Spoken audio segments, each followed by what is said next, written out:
Hi, welcome back. Our next tutorial is to have a look at the questionnaires and how you can score those and generally manage them. So just looking at our current event, our widgets again, we've got our participants, there they all are, and we can see a number of them have actually submitted questionnaire responses, which is excellent. So as a host I know I can now go in and do something with those. So we had two questionnaires if you recall. We've got a pre-qualification questionnaire, which is the one that participants must fill in before they can have access to any other information in the event.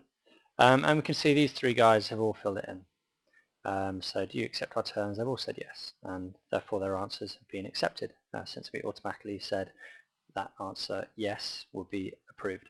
If anyone had answered no, then they would be declined access from this event. I may wish, if I see fit, to overrule some of these. So if I see that although someone has said that they have a particular required qualification document or certification, and that my research suggests that they do not have that, then I can decline their answers and I can overrule. Alternatively, I can allow them to resubmit if they want to have another go. We also have our request for information, and this one is also quite important since our non-price assessment of these suppliers shall be based on their responses to this RFI.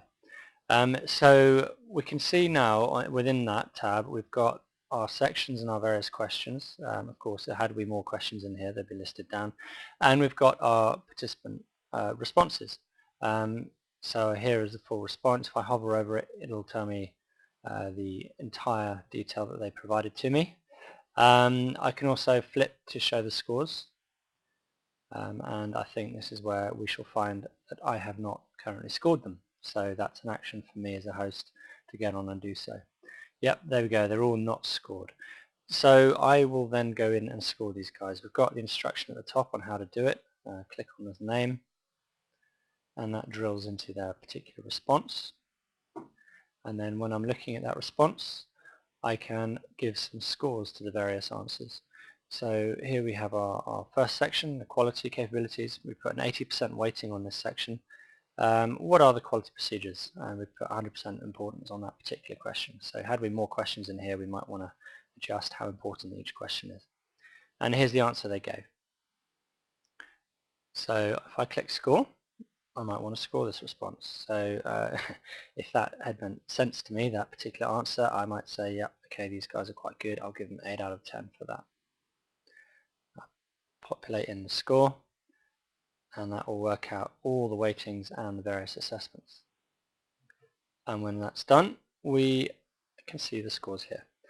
So we've got 8 out of 10, translates to 8 out of 10 for the weighted score, and then taking into the 80% weighting here, it translates to 6.4 out of 8 for that particular section.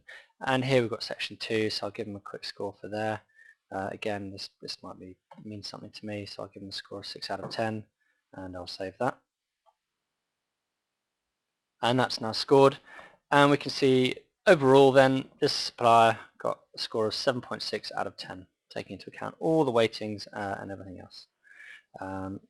I can then flip to the other one, another supplier, so number 2 here, and I can do the same thing. So I can whip through and score all these different guys. Superb. So coming back to our summary then, we can now see that all 3 suppliers have been scored, and we can see now who is the best overall. So this guy here, 7.6, then we've got a 7.2 and a 4.6. So we've assessed all of these guys on their non-price factors such as quality, technical performance, service levels, account management, and so on. So the only other thing to do really is to have a look at their bids and then compare those. So we'll come to that very shortly. Many thanks for listening.